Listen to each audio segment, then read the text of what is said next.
Let us together pray the seventh novena to Saint Ignatius of Loyola, and our theme for this novena shall be Venice and Vicenza, Contemplation in Action.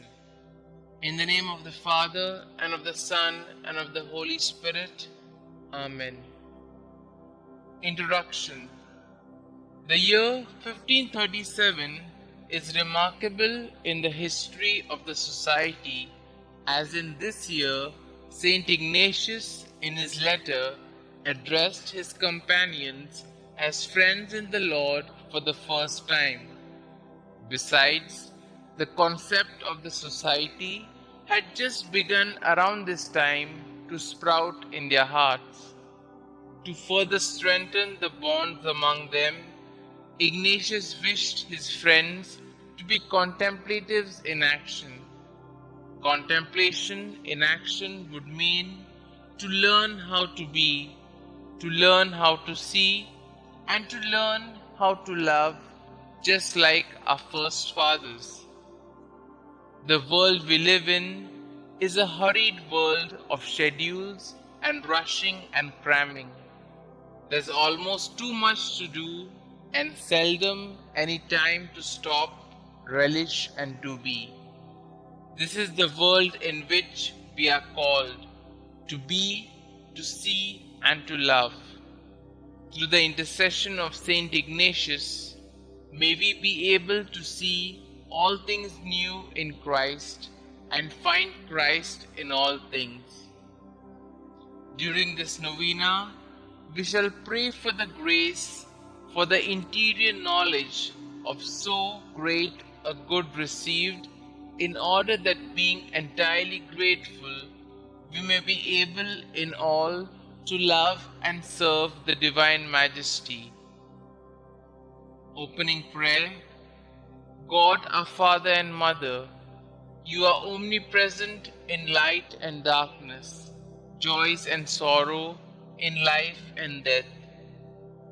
Grant us, we pray, the heart of Saint Ignatius, who discovered you in every person, event, and experience, in every place and every creature, that we may actively participate in your mission of loving and healing the world. Amen. Let us listen to a reading from the autobiography of Saint Ignatius. In Venice, the pilgrim also endured another persecution, with many saying that his effigy had been burnt in Spain and in Paris. This business went so far that a trial was held and sentence was given in favor of the pilgrim. The 9 companions came to Venice at the beginning of 1535. There, they separated to serve in various hospices. After 2 or 3 months, all went to Rome to obtain the blessing for their journey to Jerusalem. Not being able to go to Jerusalem, they returned to Venice in the fashion they had gone, that is, on foot and begging, but divided into 3 groups, and in such a way that they were always of different nationalities. It fell to the pilgrim to go with Faber and Linus to Vicenza. There they found a certain house outside the city which had neither doors nor windows. 2 of them always went out to seek alms in the city twice a day, but they got so little that they could hardly maintain themselves. After the 40 days, Master John Kodur arrived, and the 4 together decided to begin to preach. The 4 went to different piazzas and began to preach on the same day at the same hour, first shouting loudly and summoning the people with their claps. Their preaching caused a great stir in the city, and many persons were moved with devotion, and they received in greater abundance the material goods they needed. Let us now pause for a few moments and reflect on what does it mean to be contemplative in action. Are we able to keep some time in order to analyze what we have done during the day?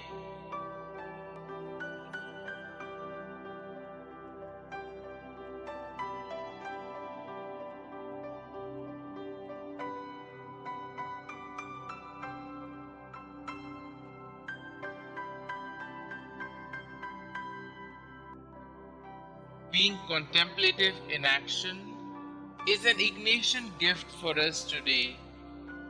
We are called to a life of prayer that leads us into actions, which expresses love and generosity in deeds.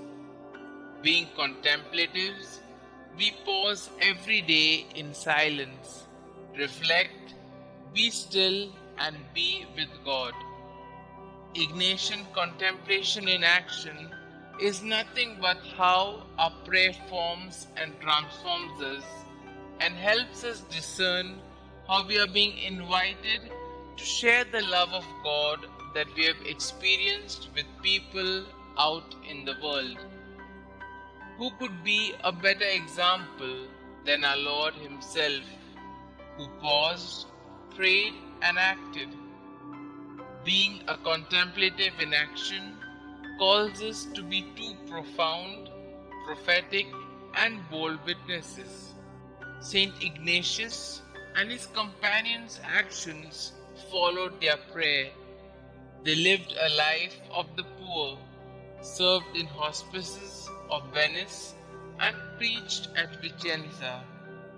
It was all a process to show to the world the daily incarnation of the second person of the Trinity. Today, we are called to be the same. We shall now put forth our petitions to the Lord.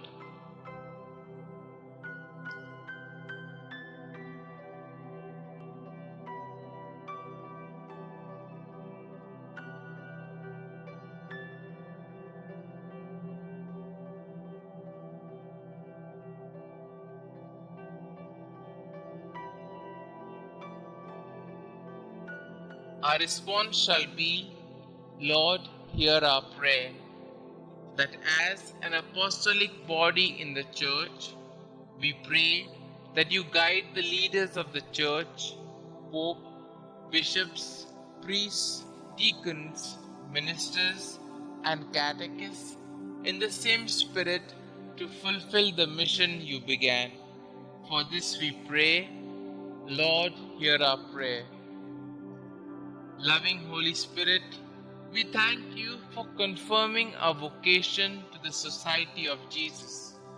We intensely ask for consolation so that we may live and serve the Lord in all things and inspire the youth of today to embrace the consecrated life to do greater good in today's consumeristic world. For this we pray, Lord, hear our prayer. Help us to make our communities youth-friendly and create a space in us where young people can feel welcomed and find solace and support. For this we pray, Lord, hear our prayer. For the grace to have a deep sense of presence of God in all creation and in all that we do. For this we pray, Lord, hear our prayer. That the love of God makes us discover and love Him in all things, especially in our fellow human beings, and lead us to the deeds of love. For this we pray, Lord, hear our prayer. That all the victims of the coronavirus throughout the world receive the healing touch of God. Frontline workers receive the necessary grace and strength to cater to the needs of the coronavirus pandemic victims.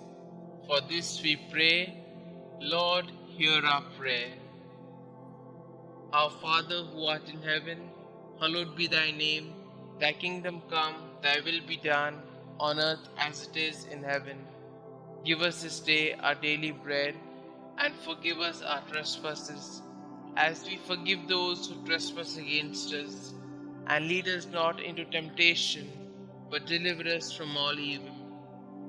Hail Mary, full of grace, the Lord is with you. Blessed are you amongst women, and blessed is the fruit of thy womb, Jesus. Holy Mary, Mother of God, pray for us sinners, now and at the hour of our death. Amen. Concluding prayer. Heavenly Father, your servant Ignatius set us an example to contemplate and move into action in our apostolic works. Grant us the grace to contemplate, to surrender wholly to you, and to seek attentively the sensitive issues around us. May we show our solidarity with the poor, hungry, sick, and the lonely with love that is a genuine response. Amen. Glory be to the Father, and to the Son, and to the Holy Spirit, as it was in the beginning, is now, and ever shall be, world without end. Amen.